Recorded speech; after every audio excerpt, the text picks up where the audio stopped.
Hewlett Packard Enterprise, or HPE as it's known, is in talks to sell its software division. Sources tell us that HPE is at the table with buyout firm Thoma Bravo. And they're apparently looking to retail the unit for as much as $10 billion.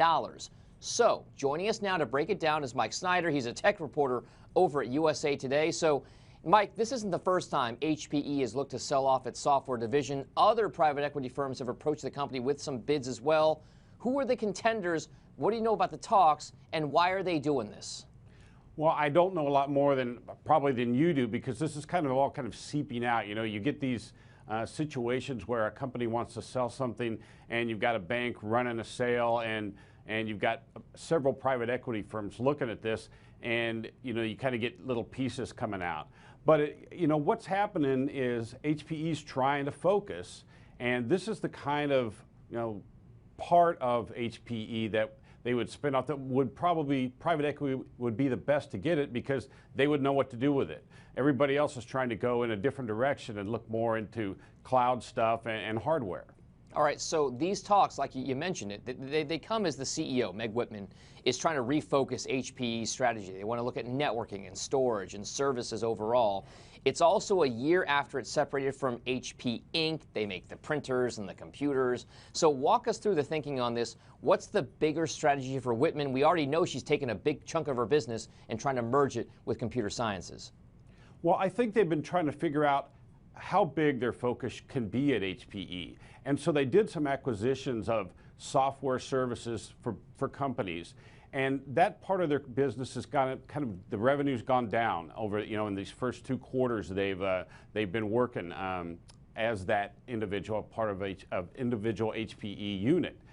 I think they're seeing this isn't really helping us, so let's get off and do it before it does more harm, so we can focus on these data centers and supplying companies with that type of hardware, and then we actually have better margins with the hardware stuff. All right, Mike, we've talked about this price range. It's reportedly somewhere in this $8 to $10 billion range.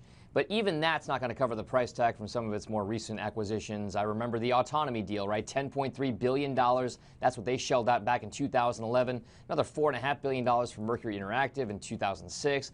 I mean, how big of a hit will this be to HPE? Is this like a stop loss, or is this something where they can actually really squeeze some value out of the sale? I think it's the former. I mean, I think they've spent more than $20 billion, so you're really taking a loss. But I think they're just figured out, we got to get out now and cut our losses on this. It's been an experiment, and you got to give them credit for saying, this isn't helping us.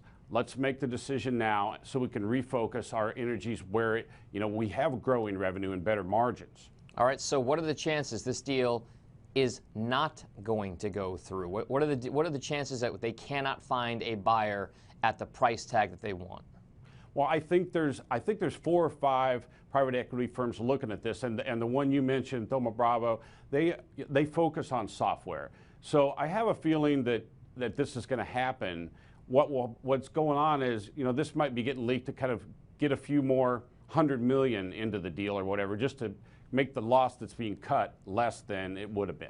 All right, so it sounds like we've still got a ways to go, but it looks as though HPE trying to really slim down and refocus its business. This is the next step here for CEO Meg Whitman. Thank you so much, Mike Snyder. He's a tech reporter over at USA Today, and thanks for watching. I'm Dominic Chu. Have a great day. Hey CNBC fans, thanks for checking out our YouTube channel. Here you're going to find videos packed with all of the information that you need to be smarter about your finances. You can subscribe by clicking right here, and click on all the videos around me or the eye right here to watch the latest from CNBC. Thanks for watching.